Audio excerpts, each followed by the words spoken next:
اس امت کو یہ عزت ملی ہے کہ نام زد کر کے جنت کی بشارت سنائی. ابو بکر جنتی، عمر جنتی، عثمان جنتی، علی جنتی، زبیر جنتی، طلحہ جنتی، سعد بن ابی وقاص جنتی، عبد الرحمن بن عوف جنتی، ابو عبیدہ بن جراح جنتی، سعید بن زید جنتی. یہ ام رومان حضرت عائشہ کی والدہ. جس نے جنتی عورت دیکھنی ہو ام رومان دیکھے، جس نے جنتی عورت سے شادی کرنی ہو ام ایمن سے کرے. ارے بلال تو کیا کرتا ہے؟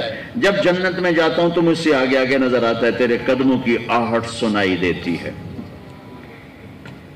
آپ نے کہا میں جنت میں گیا تو میں نے قرآن کی تلاوت سنی. میں نے کہا یہ کون تلاوت کر رہا ہے، یہ کون تلاوت کر رہا ہے؟ تو مجھے کہا گیا حارثہ بن نعمان کر رہے ہیں، حارثہ بن نعمان. تو آپ نے سوچا، فرمایا کہ حارثہ تو ابھی زندہ ہے، مرا تو نہیں کہ اس کی روح جنت میں آ گئی اور تلاوت کر رہی. وہ تو زندہ ہے مدینے میں. تو یہ قرآن کی تلاوت دیکھو تمہیں سنانے کے لیے کتنا بڑا ساؤنڈ سسٹم لگا ہوا ہے. ہم تھوڑے سے بچے ہو، ادھر بچیاں ہوں گی مسورات ہوں گی، اور جنت ساتویں آسمان پر، مدینہ زمین پر، اور حارثہ کی آواز آپ جنت میں سن رہے ہیں. کیڑا لاؤڈ سپیکر آئی، کیڑا ساؤنڈ سسٹم آئی، اور وہ سنو. کہی یہ کیا بات ہے، حارثہ تو ادھر گھر بیٹھا ہوا ہے. کہا جی ماں کی ایسی خدمت کی ہے کہ اللہ نے خوش ہو کر کہا ہے جب حارثہ قرآن پڑھے ساری جنت کو سناؤ. ہاں، ساؤنڈ سسٹم کیا تھا؟ ماں کی خدمت، ماں کی دعا. ایک روایت میں آتا ہے کہ صحابہ میں سب فرما بردار تھے، پر دو جو تھے نا وہ آؤٹ سٹینڈنگ تھے، ایکسٹرا آرڈینری تھے. دو نے جیسے ماں کی خدمت کی کسی نے نہیں کی، ایک حضرت عثمان اور ایک حارثہ بن نعمان. حارثہ بن نعمان کا حال یہ تھا کہ بیوی گھر میں اسے نہیں کہتے تھے میری ماں کی خدمت کر، ہے بھی نہیں. بیوی کے ذمے میرے ماں باپ کی خدمت نہیں، وہ کرے اس کا میرے پر بھی احسان ہے، میرے ماں باپ پر بھی احسان ہے، میں اس کا شکر گزار ہوں گا. لیکن اگر وہ کہے کہ میں نہیں کر سکتی تو وہ مجرم نہیں ہے، نافرمان نہیں ہے. ہمارے ماحول میں تو اس کا تصور ہی نہیں ہے. ساری لڑائیاں ہی اسی پر ہیں کہ میں نے چائے نہیں پوچھ دی، میں نے سلام ہی نہیں کر دی، میرے کپڑے ہی نہیں دھون دی. ایک گھر میں یہاں تک طلاق پہنچ گئی تھی، ہو رہی تھی، اللہ نے مجھے میں ذریعہ بنا کہ ساس نے یہ آگ لگائی تھی اے پیکے جاندی میرے کو پوچھ کہیں نہیں جاندی، اور بیٹے کو اتنا بھرا کہ وہ طلاق دینے پہ آ گیا. میرا چونکہ تعلق واسطہ تھا، میں کہا وہ تیرے کو پوچھ کے جاندی ہے؟ میں کہا جی جاندی. اور میں کہا یہ کو پوچھنا تو ضروری نہیں، یہ تیرے کو پوچھ کے نہ جاوے پھر یہ گناہ گار ہے. وہ تیری ماں سے پوچھنا اس کے ذمے نہیں ہے، کیوں پاگل بنتے ہو؟ ارے اللہ کے واسطے دین پڑھو. تم نے صرف تسبیح پھیرنے کو اسلام سمجھا ہے، نمازیں پڑھنے کو اسلام سمجھا ہے. یہ تو 2 گھنٹے کا کام ہے نماز پڑھنا. پوری زندگی سیکھو بچے، تمہاری شادیاں ہونے والی ہیں، اور ہمارا سسرالی معاشرہ بہت ظالم ہے. میں درد سے بولتا ہوں، اسی ملک میں رہتا ہوں، اپنے خاندان میں دیکھتا ہوں، باہر دیکھتا ہوں، پھر کہانیاں سنتا ہوں، فون سنتا ہوں. اب تو سننے چھوڑ دیے، میرا کلیجہ پھٹ گیا. میں کسی کے آنسو کہاں جا کے پوچھوں.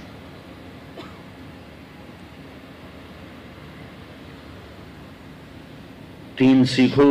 دین سے مراد نماز نہیں کہہ رہا ہوں، وہ دین عبادات کا بہت بڑا حصہ ہے. زندگی، دین کی زندگی سیکھو. دین کس چیز کا نام؟ زندگی ہے، ایک زندگی ہے. بڑی مشکل سے وہ طلاق ختم کروائی بی تیرے کو پوچھنا ہے دے ذمے کوئی نہیں.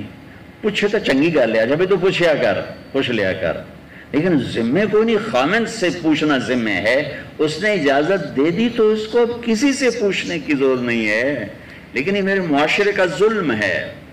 ایک عورت جب ماں ہوتی ہے تو اس کے روئیں سے محبت کے چشمے پھوٹتے ہیں. جب وہ ساس بنتی ہے تو میں درد سے کہہ رہا ہوں، طنز سے نہیں، درد سے. مجھے درد ہے، مجھے اس کا بھی درد ہے کہ اگر یہ میری بہن اس حال میں مر گئی تو اس کی نمازیں اس کو آگ سے بچا نہیں سکیں گی. تو اس کے روئیں روئیں سے آگ نکلنا شروع ہو جاتی، نفرت بھر جاتی. ایسا کیوں ہے؟ حارثہ بن نعمان کی تلاوت جنت میں کیسے پہنچی؟ بیوی سے نہیں کہتے تھے میری ماں دی روٹی پکا، میری ماں دا سالن، خود بناتے تھے، خود بناتے تھے. ماں کا سالن بھی، ماں کے لیے سالن بھی، ماں کے لیے روٹی بھی. اچھا پھر یہ نہیں کہتے تھے اماں جی آ کھا، اس کے سامنے بیٹھ کے نوالے توڑ کے ماں کو خود کھلاتے تھے. ماں کے کپڑے خود دھوتے تھے، ماں کو تیل خود لگاتے تھے، ماں کے سر میں کنگھی خود کرتے تھے اور جوئیں تک نکال کے مارتے تھے. اب یہ لوگ کہتے ہیں ویل نہیں ساڑی بیوی کرے. تجھے لعنت ہے تیری اس مصروفیت پر جو تجھے ماں کے لیے ٹائم نہ دے سکے. کون سی مصروفیت ہے تمہاری ماں قیمتی ہے یا تیری دکان قیمتی ہے؟ وقت نکال، اپنی ماں اگر زندہ ہے وقت نکال.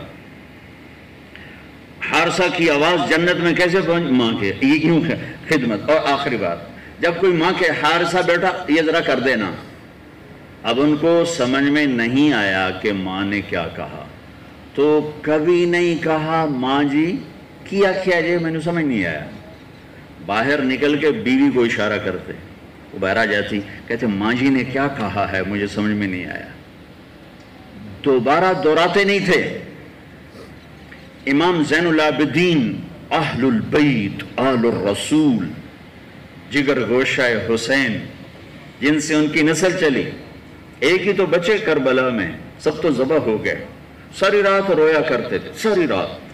ایک دن ان کے خادم نے کہا حضرت اللہ نے آپ کو بہت رزق بھی دیا، عزت بھی، بادشاہی بھی، دین کی بھی دنیا، اب آپ کیوں ساری رات روتے ہیں؟ تو پھر رونے لگے. کہا میرے دوست یعقوب علیہ السلام کا ایک بیٹا گم ہوا تھا یوسف، اور وہ بھی مل گیا تھا، تو 40 سال رو ان کی آنکھیں ختم ہو گئیں. مجھے کہتے ہو میں کیوں روتا ہوں؟ میں نے اپنے سارے گھر کو اپنی آنکھوں کے سامنے ذبح ہوتے دیکھا ہے، ان کے سروں کو نیزوں پہ چڑھتے دیکھا ہے.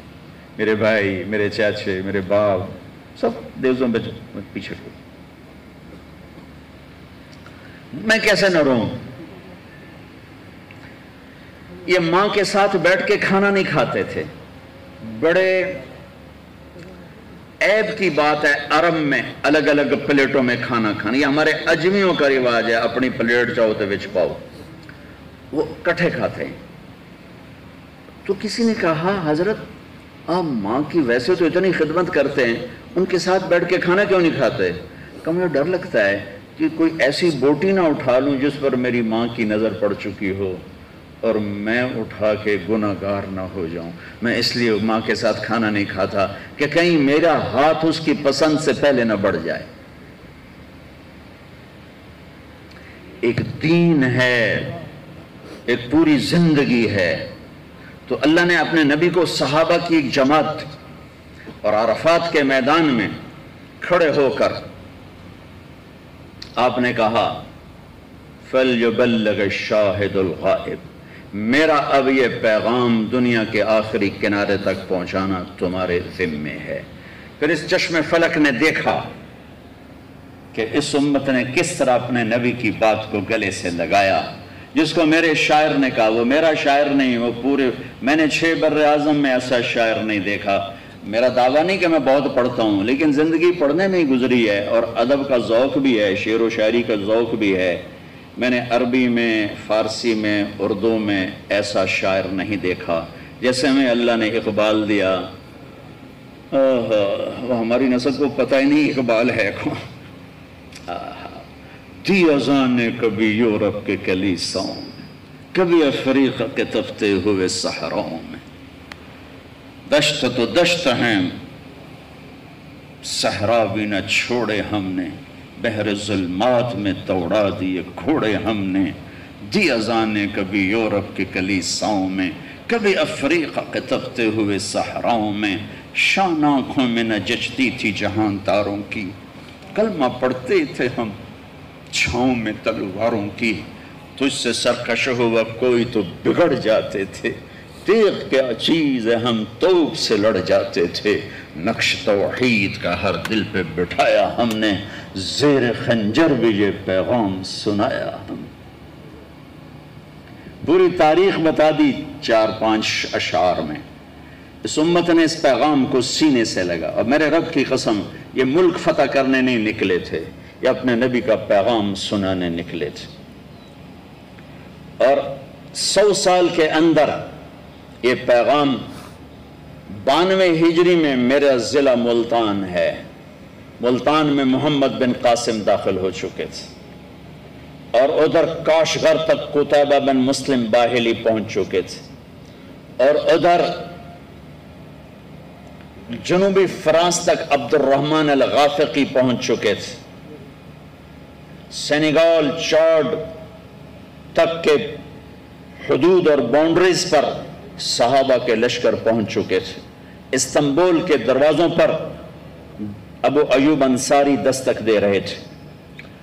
اور اس طرح یہ آفاق میں گھومے کہ ان کو لوٹ کے آنا بھی بہت سو کو نصیب نہ ہوا. ابو زمع بلوی تونس کیروان میں قبر میں گیا ہوں. ابو زمع بلوی کون ہے؟ صلح حدیبیہ میں جب آپ نے سر کے بال مڑائے تو آپ کی حجامت کرنے والے ابو زمع بلوی تھے، تو کچھ بال آپ نے ان سے لے لیے تھے ابو زمع نے. جہاں آپ کی قبر مبارک ہے ساتھ ہی بال بھی وہیں دفن ہیں. بال بھی وہیں دفن. میں نے کہا تو میرے ساتھ ہی دفن کرنا، وہیں بال بھی دفن. خیر، ابو لبابہ انصاری تیونس میں ہیں، رویفہ انصاری لیبیا میں ہیں،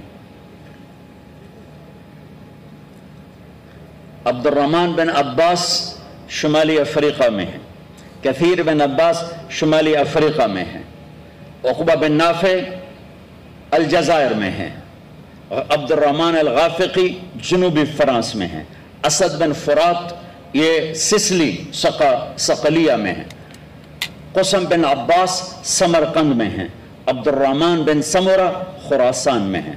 سجستان یہ افغانستان کا پرانا نام ہے سجستان، اور اس میں پورا بلوچستان بھی شامل تھا. خزدار، کلات یہ سب سجستان کا حصہ تھا. عبد الرحمن بن سمرہ سجستان میں قبر بنی ہے. فضل بن عباس ملک شام، ابو دردہ ملک شام، سلمان فارسی عراق، عقبہ بن عامر الجہنی مصر، عمر بن عاص مصر.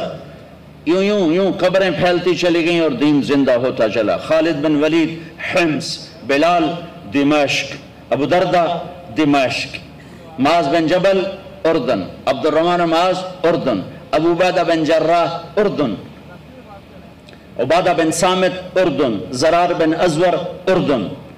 ایک لائن ہے 25,000 سوئے ہوئے ہیں. چند قبریں ہیں، باقی زمین کے اندر سوئے ہوئے ہیں. گردش ایام نے ان کے نشان مٹائے، پر اللہ کے علم سے تو نہیں مٹ سکتے. یوں گھروں سے نکلے. جو میں شعر پڑھا کرتا ہوں ان پہ فٹ آیا. میں تو ایسے ہی پڑھتا ہوں، اصل تو ان پہ فٹ آتا تھا.